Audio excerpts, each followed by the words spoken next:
morning, students. Today we have to continue the differentiation.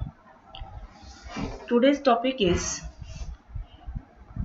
derivatives of implicit functions and derivatives of inverse trigonometrical functions. First of all, we have to understand what is the implicit functions.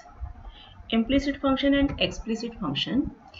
Explicit function, if a function fxy is equal to 0, an equation of this form, if it can be expressed y in terms of x, then it is known as explicit. And if the equation of the form fxy is equal to 0, not expressing y explicitly in terms of x, then it is called implicit equation. An implicit equation may determine one or more functions. If functions determined by an implicit equation is called an implicit function. And now see some examples. First you have see this x square plus y square whole square is equal to xy. From this equation we cannot express y in terms of x, and therefore this function is the implicit. And now you have to see this sine y is equal to x sine a plus y, and sine xy is equal to y sine x. And from this we cannot express y in terms of x, and therefore that is the implicit function. And from this equation x square plus y square is equal to 25. We can write y is equal to plus minus square root of 25 minus x square. That means this simple one equation gives the two values of y, and therefore these functions it becomes as the implicit function. If y gives only one value in terms of x, then it is explicit. I hope you understand about the implicit functions. And now we have the derivative of implicit functions. Before doing the derivative of implicit functions, first of all we have the working rule for the implicit differentiation. First of all we have to write the implicit equation for which dy upon dx is to be found, and then differentiate both members because in a function we have x and y, two members will be there, and therefore differentiate x and y of the implicit equation with respect to x, and taking all the terms containing dy by dx to one side and all other terms to the other side, and then find dy by dx using this equation. That gives the derivative of implicit differentiation. And now we have some remark. The following derivatives will be found very useful in implicit differentiation. First of all you have to see this derivative of y raised to the power n. Derivative of y raised to the power n means n into y raised to the power n minus 1 into dy by dx, because y is a function of x, and therefore we treat this y raised to the power n as the composite function. And now second one, if the derivative of x raised to the power m into y raised to the power n, and now we have to treat this as the product of two functions. Use the formula for product of two functions. First as it is, that means x raised to the power m as it is, into derivative of second. Derivative of second, that means y raised to the power n, plus second as it is, that means y raised to the power n as it is, into derivative of first, x raised to the power m. And then we have m into derivative of y raised to the power n, that means n into y raised to the power n minus 1 dy by dx, plus y raised to the power m into derivative of x raised to the power m, that means m into x raised to the power m minus 1. And from this we can take x raised to the power m minus 1, y raised to the power n minus 1 common, and then into nx dy by dx plus my. And now next one, the derivative of sine y raised to the power n. We have to treat this as the composite function. First of all, we have to take the derivative of sine. Derivative of sine is cos y raised to the power n into derivative of angle, that means y raised to the power n. It becomes n into y raised to the power n minus 1 dy by dx. Next one, the derivative of e raised to the power y. Derivative of e raised to the power y, that is equal to e raised to the power y into dy by dx. And now we have some remarks will be there. If dy by dx exists and is non-zero, then we have dy by dx is equal to 1 upon dx upon dy. And this is because of dy by dx is equal to limit curl x tends to 0, curl y upon curl x.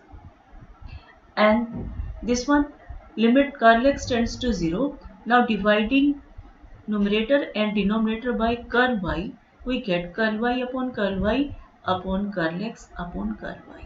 Curl y upon curl y is equal to 1, and take the limit here. Limit curl x tends to 0, curl x upon curl y is equal to 1 upon dx upon dy. And next we have the example, if x square plus y square whole square is equal to xy, find dy by dx.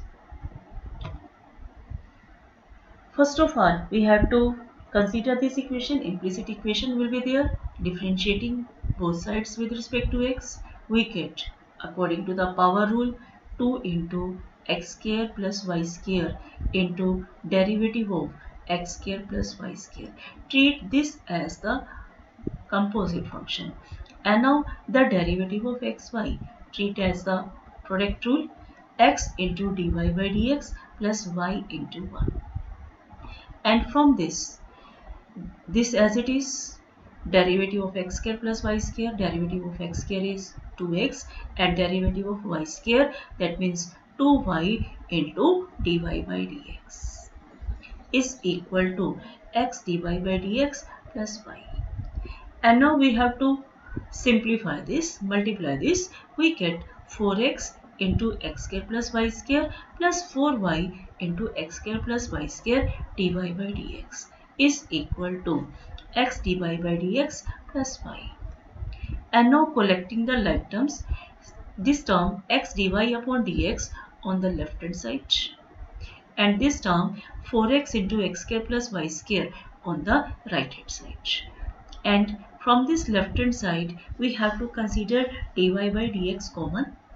Then it becomes 4y into x square plus y square minus x into dy by dx is equal to y minus 4x into x square plus y square. And now from this equation, we have to calculate dy by dx and take this term in the denominator. We get dy by dx is equal to y minus 4x into x square plus y square upon 4y into x square plus y square minus x. And now we have to consider the another example. If sine xy plus cos xy is equal to 1 and tangent xy is not equal to 1, then prove that dy by dx is equal to minus y by x. First of all, consider this equation, sin xy plus cos xy is equal to 1, differentiating with respect to x, derivative of sin xy, that means derivative of sin is cos xy, and derivative of xy according to the product rule, x into dy by dx plus y into 1. And now derivative of cos xy, that is minus sine xy into x into dy by dx plus y, and derivative of 1 which is constant term, therefore it is equal to 0. And as you see this x dy upon dx plus y and x dy upon dx plus y both are the same, and therefore we have to take common. Then it becomes cos xy minus sin xy into x dy by dx plus y is equal to 0. Here the product of two terms is 0. Either this is 0 or this is 0. But here sin cos xy minus sin xy is not equal to 0, because according to this condition tangent of xy is not equal to 1. Tangent of xy, we can write sin xy upon cos xy, cross multiplying, then sin xy is not equal to cos xy, and taking on this side sin xy minus cos xy is not equal to 0. That means this term is not equal to 0. We have only this term x dy by dx plus y is equal to 0. It means dy by dx is equal to minus y by x. I hope you understand the derivative of implicit functions. And now we have the derivatives of inverse trigonometric functions. First of all, we have the inverse trigonometrical formulas, the derivative of inverse trigonometrical formulas that we have to calculate by the first principle. And now by using this limit x tends to 0, sin inverse x upon x is equal to 1. And limit x tends to 0, tangent inverse x upon x is equal to 1. And now we have the derivative of sin inverse x. Derivative of sin inverse x is minus 1 upon root of 1 minus x square. For this, you can also find the derivative of this sin inverse x is equal to y, then x is equal to sin y, then differentiating with respect to x is equal to 1, and the derivative of sin y is cos y dy by dx, and then dy by dx is equal to 1 upon sin x का derivative जो cos x था, cos x dy by dx is equal to 1 by cos x, and cos x you have to convert 1 square root of 1 minus sin square x is y. That means you have to treat by substituting and treat as the implicit function and then find the derivative. We get derivative of sin inverse x is equal to 1 by root of 1 minus x square. And the derivative of cos inverse x, that is equal to minus 1 upon root of 1 minus x square.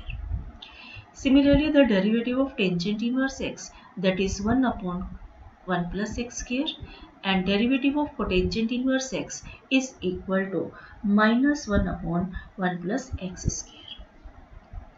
Derivative of secant inverse x, that is 1 upon x into root of x square minus 1, and the derivative of cosecant inverse x is equal to minus 1 upon x into root of x square minus 1.